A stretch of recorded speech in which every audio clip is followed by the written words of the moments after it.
Eh bien bonjour à tous, on se retrouve pour un nouveau point météo en ce lundi 7 octobre 2024. On se retrouve pour faire un point sur l'ouragan Kirk qui va concerner la France donc pour ce milieu de semaine. Je vais revenir sur les différents scénarios que proposent les modèles donc pour cette journée de lundi et on va également faire le point sur les pluies qui sont attendues à l'intérieur. Donc on va commencer évidemment par l'ouragan et sa situation, hein, où il est situé.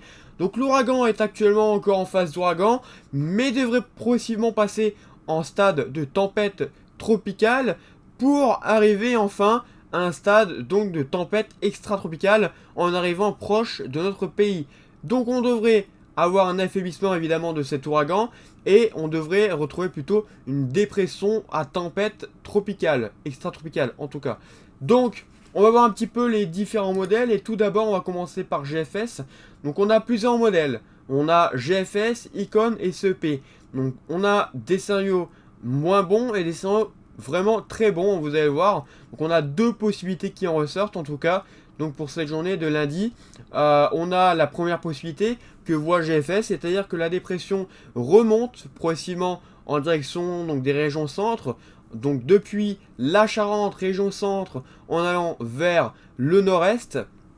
Donc c'est un scénario, on va dire, qui est vu par beaucoup de modèles, mais à la différence de certains, par exemple, lui ne voit pas une dépression très creuse, ne voit pas une tempête très creuse, et donc par conséquent, on n'aurait pas énormément de vent sur ce scénario. Donc on a des scénarios de GFS qui étaient meilleurs hier, mais aujourd'hui ils sont un peu moins bons. Mais c'était le risque, hein. Il y a des fois où c'est moins bon, des fois où c'est meilleur. Enfin, ça varie énormément, en tout cas, en fonction donc des réactualisations. Et là, cette fois-ci, elle est un peu moins bonne. Après, on a d'autres scénarios, comme par exemple Icon, hein. On a un scénario vraiment bon, que je vais vous faire voir. Donc sur Icon, on a exactement la même trajectoire que GFS, c'est-à-dire que ça remonterait progressivement, donc en passant par la Charente, région centre et nord-est, mais celle-là serait un peu plus creuse, certainement parce que l'air froid aurait plus d'influence, et donc par conséquent, le creusement et les isobars sont plus resserrés, et donc on aura des vents plus importants. Donc selon le scénario donc d'Icon. Et d'ailleurs, les pressions sont beaucoup plus basses sur le scénario par exemple d'Icon. Donc là aussi c'est un scénario possible, on a des scénarios sur les ensemblistes ou encore voilà, sur quelques modèles qui voient une forte à violente tempête toucher on va dire une bonne moitié centre du pays.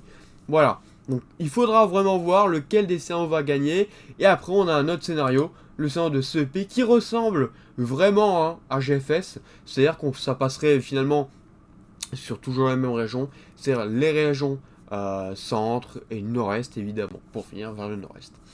Ensuite, j'aimerais vous parler de quelque chose, c'est que on avait des scénarios, je sais hein, qu'il y en a encore, des scénarios bien sûr minoritaires à l'heure actuelle, que la dépression passerait plus vers le sud, tout simplement parce qu'on a un jet qui va souffler en direction donc de l'Espagne et jusqu'à environ l'Italie. On a un jet qui va jusqu'à 200, 250 km par heure. On a un jet pas très fort, hein, voilà, ça va très peu l'influencer. Mais sur certains scénarios, il influencerait donc un peu plus, par exemple, la dépression qui irait plus vers le sud que en allant vers le nord, c'est-à-dire vers l'air froid. Donc normalement, ça devrait quand même, selon la moyenne, partir en direction donc, des régions centre et du nord-est.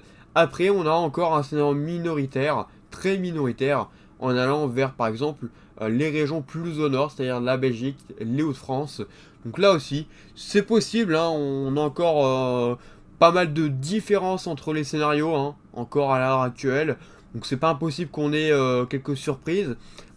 J'ai même envie de vous dire, vu la situation très complexe, on peut encore avoir des changements, on va dire jusque demain soir, voire même pourquoi pas, notamment je pense au niveau des vents, jusqu'à le jour J, hein, finalement jusqu'à mercredi. Donc tout peut encore se faire, et c'est ça qui est assez inquiétant finalement. Parce que sur Econ, par exemple, je vais vous faire voir juste maintenant, au niveau des vents, il propose des vents totalement dingues. C'est-à-dire qu'on aurait des vents, selon lui, hein, qui pourraient excéder donc les 100 km par heure. donc 120, 130, voire pourquoi pas même 140, en allant sur le centre-est du pays. Donc, une situation vraiment à pas prendre à la légère, hein.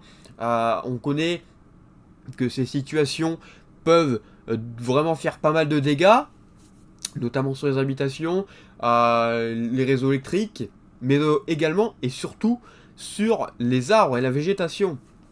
Parce que là, on a encore des feuilles sur les arbres, il faut rappeler qu'on est en octobre, et que les arbres ont encore beaucoup de feuilles sur... voilà, ils ont encore beaucoup de feuilles, quoi. Donc c'est assez inquiétant. C'est assez inquiétant, on pourrait avoir énormément de dégâts si ce scénario gagne, par exemple. Donc ça serait un scénario à suivre, et il n'est pas le seul, hein, malheureusement, à voir ce scénario. Donc c'est pour ça que je fais ce point, hein, voilà, c'est pour ça, parce que tout reste possible, et il y a vraiment encore des scénarios assez inquiétants, à seulement quelques heures maintenant de l'arrivée donc de cette dépression. Donc, à surveiller. Ensuite, j'aimerais revenir sur les pluies, parce que là aussi, c'est assez important d'en parler. On a des pluies assez intenses qui pourraient circuler donc entre la Bretagne environ, la Normandie, l'Île-de-France et en allant vers l'Hauts-de-France et les Ardennes. On a des pluies très intenses qui devraient circuler avec une probable vigilance orange de Météo France. Hein. Sur leur dernier bulletin, ils envisagent possiblement une vigilance orange par rapport donc, à ces pluies. Parce qu'évidemment, les sols sont saturés en eau avec les nappes phréatiques. Et donc, ces pluies très importantes, donc ça irait de 80, 90, 100 à 150 mm, pourraient donner des crues éclairs, des inondations et une augmentation significative donc des cours d'eau. Donc, évidemment, là aussi, c'est à surveiller. Admettons, on n'est pas énormément de vent, les pluies sont quand même là, on est sur un ouragan qui n'est plus un ouragan évidemment, mais qui va conserver énormément de pluie. Et c'est surtout ça qui est inquiétant. Donc évidemment ces pluies ne sont pas à prendre à la légère non plus, hein, comme le vent, et cela nécessite de rester prudent. Donc vous l'aurez compris, c'est probablement quelque chose de monstrueux qui pourrait toucher notre pays. Après, on verra quel scénario va l'emporter, mais déjà au niveau des pluies, ça s'annonce monstrueux, il faut le savoir. Donc restez très prudents pour cette journée de mercredi. Quant à moi, on se retrouve donc demain pour un nouveau point météo et un live à partir de 18h30 et un suivi, donc normalement, pour la journée de mercredi à 19h30. N'hésitez pas à liker et à vous abonner si ce n'est pas encore fait. Bonne journée à tous et à bientôt.